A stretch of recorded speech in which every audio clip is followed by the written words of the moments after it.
আমরা বেশি বেশি ইবাদত করতে পারি না, হাসরের ময়দানে আল্লাহ আমাদের বেলায় জানি কি বিচার করবে। রাসূলুল্লাহ সাল্লাল্লাহু আলাইহি সাল্লাম চুপ করে বসে আছেন। আমাদের অবস্থায় জিবরাইল আলাইহিস সালামকে আল্লাহ সুবহানাহু ওয়া তাআলা পাঠিয়েছেন। পাঠিয়ে যখন বললেন যে ইয়া রাসূলুল্লাহ ইয়া হাবিবাল্লাহ, আল্লাহ সুবহানাহু ওয়া তাআলা বলেছেন আপনার গরীব উম্মত ধনী উম্মতের চেয়ে 500 বছর আগে জান্নাত। সুবহানাল্লাহ। তখন আমার নবী একদিকে চামড়াওয়ালা দব, যেটাকে বলে দব, একদিকে চামড়াওয়ালা দব বাজায়ে বাজায়ে জিকির করেছেন, সাহাবী কেরামরা জিকির করেছেন। আর আব্দুল্লাহ, উমরের বেটা আব্দুল্লাহ বলতেছে নবীজি এমন ভাবে জিকির করেছেন নবীজির কাঁধের রুমাল মুবারক জমিনে পড়ে গিয়েছে। অথচ আমরা পারি না, আমরা ফেত্তা ফেতাত খুঁজি। কারণ এই জিকির যখন করি, জিকিরের বাড়িতে নফস থেকে খান্নাস রূপে শয়তান পালায়, অনেকক্ষণ পর্যন্ত থাকে। আপনি যখন একটা গোল চাক্কা একটা ঘুরাবেন রাস্তার মধ্যে, ঘুরতে ঘুরতে কিছুক্ষণ পরে ছেড়ে দিবেন, এটা দেখবেন অনেকক্ষণ ঘুরেতেছে। ঠিক ঠিক অনেকক্ষণ ঘুরেতেছে। যতদূর আপনি যখন একাগ্রতার সাথে জিকির করবেন, অনেকক্ষণ এই জিকিরের তাপ থাকবে।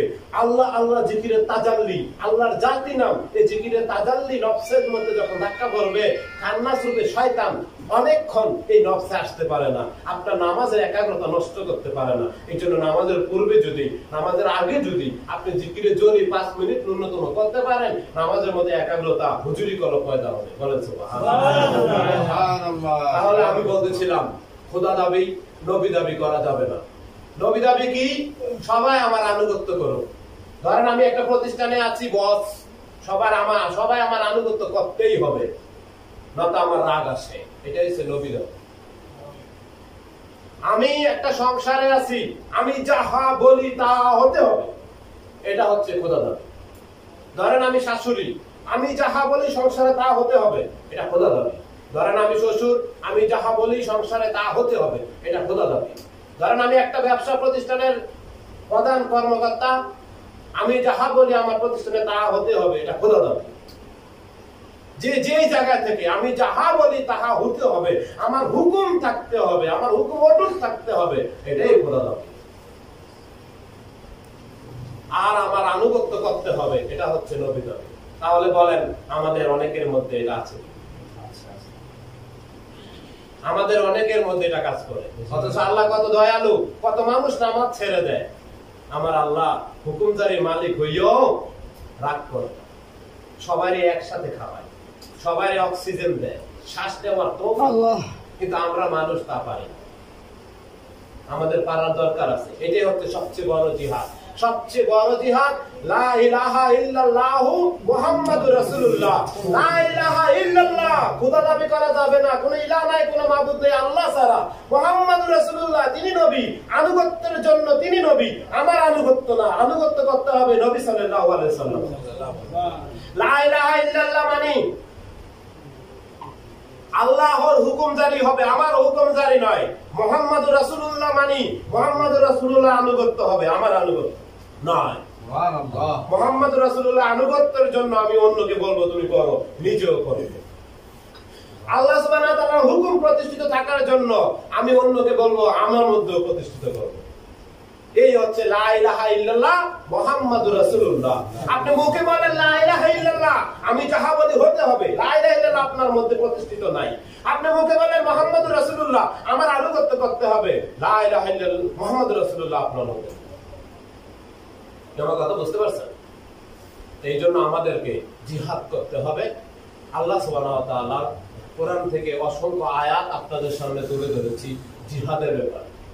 কিসের ব্যাপারে? জিহাদের ব্যাপারে। সর্বশেষ বলেছি সবচেয়ে বড় জিহাদ হচ্ছে নিজের নফসের সাথে যুদ্ধ করা। এখন যেমন ধরেন আপনার ইসরায়েলদের হাতে ফিলিস্তিনিরা মারা যাচ্ছে, এই যুদ্ধটা আমাদের জন্য কঠিন, কিন্তু তার চেয়েও কঠিন নিজের নফসের সাথে যুদ্ধ করা। এখন যদি বলেন আমি বলতেছি না, এই কথাটা আল্লাহ রাসূল বলেছে। কে বলেছে? আল্লাহ রাসূল বলেছে। আপনি নিজের নফসের সাথে যুদ্ধ করার জন্য হাতিয়ার হচ্ছে জিকিরে জলি। জিকিরে জলি যখন করবেন, একা একা ঘরে যখন করবেন, দেখবেন শয়তান আপনার ভিতরে কাজ করে, রে তোরে সবাই তোকে বুজুর্গ ভালো করে বেশি করে জিকির করে। আচ্ছা আপনি তো করবেনই, কিন্তু সে এটা ভিতরে দিয়ে দিলে আবার আপনি এরকম ভাবলেন আমারে সবাই বুজুর্গ বলে আমি বেশি বেশি জিকির করি, গেল তো জিকিরের ভাইরাস, শয়তানের খপ্পরে ফিরে গেলেন। এই জন্য আমরা গুহার মধ্যে যাই, যেন আমাদের কথাটা কেউ না শুনে শয়তান আর ধোঁকা দিতে পারে। নির্জনতা পাহাড়ে যাই, নদীর পারে যাই, এই জন্য যে শয়তান ধোঁকা দিতে পারে না। জিকিরে জলি করলে মনের মধ্যে শয়তান ধোঁকা দেয়, তুই বড় বুজুর্গ দেখছো তুই অমুকে হুনতাছে তোর জিকির, অমুকে হুনতাছে, আসলে অমুক তোমার ঘুম না, তো ঘুমাইয়া বালিশ হয়ে গেছে। কিন্তু শয়তান আপনি আমার মনের ভিতরে ঘুমাতে দিতেছে, তুই জিকির কর, তাহাজ্জুদের সময় উৎসব কত কষ্ট করে জিকিরে জলি জোরে জোরে কর, দিনের মধ্যে ধাক্কা মার, অমুক শুনতাছে, তুই কত বড় বুজুর্গ রে। আহা, হবে না। এই সমস্ত রিয়া দূর করে দিতে হবে। এই রিয়ার জন্য জিকির করলে হবে না।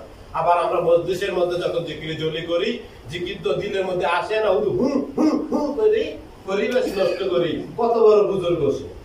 আসলে যদি আপনি আমি চোখটা বন্ধ করে দেই, মন দিয়ে জিকির করি, তাহলে দেখবো জিকির কত মজা পারবেন। যখন এই আল্লাহু জিকির আপনি জানবেন, আল্লাহু জিকিরের গুরুত্ব বুঝবেন, তখন ওই জিকির করেও আপনি মজা পাবেন। যেমন এমনি সাধারণ শব্দে আমরা বলি আল্লাহু, কি করি আল্লাহু।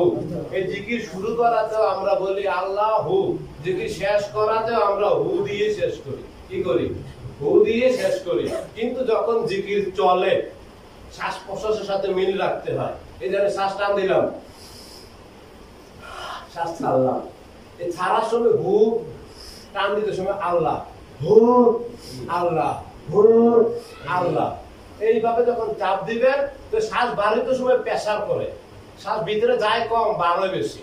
শ্বাস ভিতরে যায় কম, বাইর হয় বেশি। এই শ্বাসের সাথে যখন আপনি মিলাবেন, হু শব্দটি আগে চলে আসে।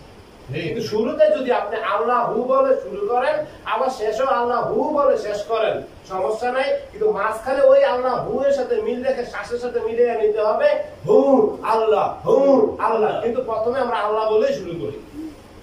আল্লাহ ধরেন মনের মধ্যে বললাম, হু শব্দটা জাহির করলাম, প্রকাশ করলাম, তারপরে শ্বাস ভিতরে নেওয়ার সময় আল্লাহ, ছাড়ার সময় হু, হু আল্লাহ, হু আল্লাহ, হু আল্লাহ। তাহলে দেখবেন এই জিকিরের দ্বারায় আপনার দিলের মধ্যে এমন ফয়েজ বরকত আসবে, নামাজের মধ্যে একাগ্রতা থাকবে। কিন্তু যখন জানবেন না, আপনার কাছে ফিতনা ফেসাদ মনে হবে, যখন বুঝবেন না, তখন ফিতনা ফেসাদ মনে হবে। আমাদের তরিকতের মধ্যে আমরা এই জিকিরটা শ্বাস প্রশ্বাসের জিকির করি। কি করি? পাঁচে আনফাস, অর্থাৎ শ্বাস প্রশ্বাসের জিকির করি। তো এখানে আলহামদুলিল্লাহ অনেক তরিকতপন্থী আছেন, এদের মধ্যে কে কে মুরিদ হয়েছেন একটু হাত তোলেন তো। যেমন এখানে একজন ভান্ডারী আছেন, আমার জানা মতো উনিও ভান্ডারী, মাশাআল্লাহ। আপনি মুরিদ হয়েছেন, আপনি হয়েছেন, আপনি তো হয়েছেন। তাহলে এখানে আপনার যারা হয়েছেন অধিকাংশ তো ভান্ডারী, তো অধিকাংশ আমরা জিকিরে জলি করেন। আমি অনেক সময় ভান্ডারীদের সাথে জিকির জলি করি। আমাদের দরবারে অনেক ভান্ডারী ভক্ত আলেম আসে, আমরা জিকিরে জলি করি। বক্সিয়া দরবারের আসে, তাদের সাথেও করি। তো এই যে আপনারা মুরিদ হয়েছেন, পীর সম্বন্ধে অনেক দরবারে পুরাতন মুরিদও আছে, অনেক শিক্ষা দীক্ষাও আছে দুনিয়াবি। কিন্তু উনিও অনেক সময় দেখি এমন এক ব্যক্তিকে পীর বলে ফেলে, আসলে সে পীর না। কি না? পীর না, ফকির নিজে নিজে হওয়া যায়। সূরা আল কাসাসের 24 নম্বর আয়াতের মধ্যে আল্লাহ ফকিরের বর্ণনা দিয়েছে, কোন ব্যক্তি যদি আল্লাহ যাহা দেয় তাহার প্রতি সন্তুষ্ট থাকে, ওই ব্যক্তি ফকির। অর্থাৎ ফকির মানে হচ্ছে ফুকরা থেকে ফকির। ফকির হচ্ছে মুখাপেক্ষী। মুখাপেক্ষী দুই প্রকার, একটা আল্লাহর আর একটা গায়রুল্লাহ সৃষ্টি। ফকির যে কোনো মানুষ মুরিদ হইও হইতে পারে, মুরিদ না হইও হইতে পারে। অর্থাৎ কোন কোন ফকির আছে তারা ভিক্ষা করে, অর্থাৎ তারা গায়রুল্লাহ সৃষ্টি, মানুষের মুখাপেক্ষী, মানুষের দুয়ারে দুয়ারে ভিক্ষা চায়। আরেকটা ফকির হচ্ছে ওলিয়া আল্লাহ, অর্থাৎ আল্লাহর পাগল, তারা আল্লাহর মুখাপেক্ষী, আল্লাহকে কামনা করে, আল্লাহ যেভাবে রাখেন সেভাবে খুশি হয়। সূরা কাসাস 24 নম্বর আয়াতে তাদেরকেও ফকির বলা হয়েছে। তাহলে ফকির হতে হলে আপনি মুরিদ হইও পারবেন, মুরিদ না হইও পারবেন। খেলাফত পাইও ফকির হইতে পারবেন, খেলাফত না পাইও ফকির হইতে পারবেন। সাধক মানে যে চেষ্টা করে, যে চেষ্টা করে, চেষ্টাকারীকে বলা হয় সাধক, চেষ্টা করাকে বলা হয় সাধনা। বহুদিন ধরে সাধনা করে পেয়েছি তোমায়, বলেছিলাম না? তো আমি বহুদিন ধরিয়া সাধনা করিয়া নবীজির ছায়া তোমাকে পেয়েছি, নাকি এভাবে তো বলেছিলাম। আমি বহুদিন ধরিয়া সাধনা করিয়া, সাধনা যে করে তারে কয় সাধক। তাহলে মুরিদ হইও সাধক হওয়া যায়, মুরিদ না হইও সাধক হওয়া যায়, খেলাফত পাইও সাধক হওয়া যায়, খেলাফত না পাইও সাধক হওয়া যায়। কিন্তু পীর ফার্সি শব্দ, বাংলায় তারে কয় গুরু। এই গুরু বা পীর হওয়া, তাকে মুরিদও হতে হবে বাধ্যতামূলক এবং খেলাফত পাইতে হবে। খেলাফত ব্যতি রেখে কোন ব্যক্তি পীর দাবি করা যাবে না। সাধক স্বঘোষিত সাধক হওয়া যায়, ফকির স্বঘোষিত ফকির হওয়া যায় গায়ের জোরে। কিন্তু পীর এমন একটা জিনিস, স্বঘোষিত পীর হওয়া যায় না গায়ের জোরে। গদ্যনিসীন পীর হওয়া যায় গায়ের জোরে। আমার পিতা, ধরেন কথার কথা, আমার যদি সন্তান থাকতো, তার পিতা আমি পীর, সেই জন্য সে আমার সন্তান হিসেবে গদ্যনিসীন পীর হইতে পারবো গায়ের জোরে। কিন্তু স্বঘোষিত পীর হওয়া যায় না গায়ের জোরে। স্বঘোষিত নিজেকে নিজে ঘোষণা করলাম সাধক, গায়ের জোরে হওয়া যাবে। নিজেকে নিজে ঘোষণা করলাম ফকির, গায়ের জোরে হওয়া যাবে। কিন্তু পীর গায়ের জোরে হওয়া যায় না। তো আমরা যারা মুরিদ হয়েছি আলহামদুলিল্লাহ, যারা মুরিদ হইনি তাদেরকেও হতে হবে। মুরিদের কি বরকত? আমরা যখন মুরিদ হই, মুরিদ হওয়ার ফলে, যেদিন আমি মুরিদ হইলাম, মায়ের গর্ভ থেকে নবজাতক শিশু দুনিয়াতে আসার মতো করে আমি যেদিন মুরিদ হইলাম, সেদিন মাসুম হয়ে যাব। আমার আগে সকল গুনাহ মাফ করে দিবে, যদি না আমি মৃত্যুর আগে আর ওরকম কোনো পাপ অন্যায় করি। সুবহানাল্লাহ, মুরিদ হওয়ার কত বরকত! এই যে মুরিদ হলাম, তওবা করলাম, ইসলাম ধর্ম গ্রহণ করলাম, জীবনের সকল গুনাহ মাফ হয়ে গেছে। কিন্তু আমরা জানি না, আমরা যাকে তাকে বলে ফেলি সে পীর।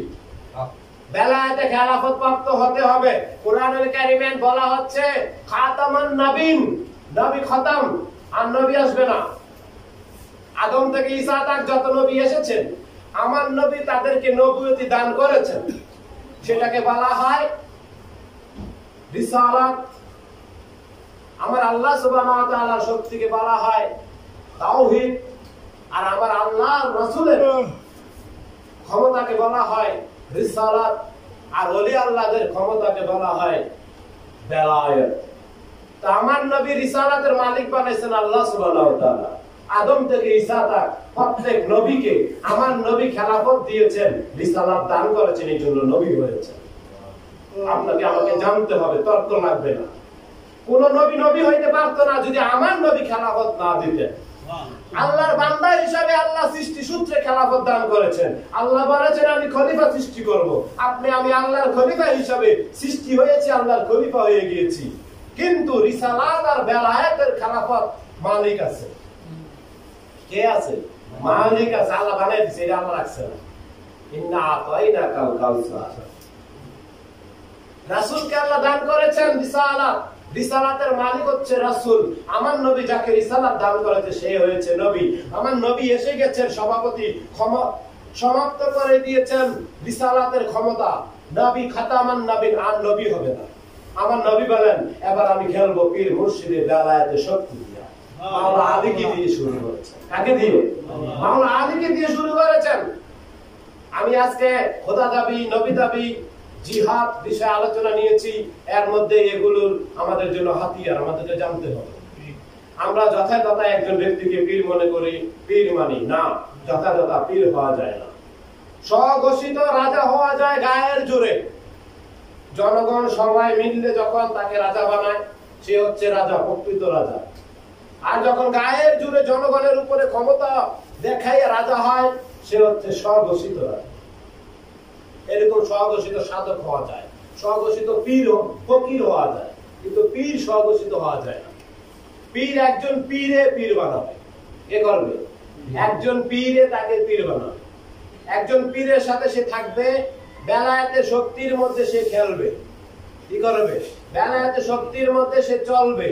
চুম্বকের কাছে যখন লোহার ঘষতে ঘষতে লোহা চুম্বক হয়, তদ্রূপ একজন ব্যক্তি, সাধারণ ব্যক্তি বেলায়েত প্রাপ্ত পীরের খ্যাতমত থাকা অবস্থায় বেলায়েতরত পীরের খ্যাতমত করতে করতে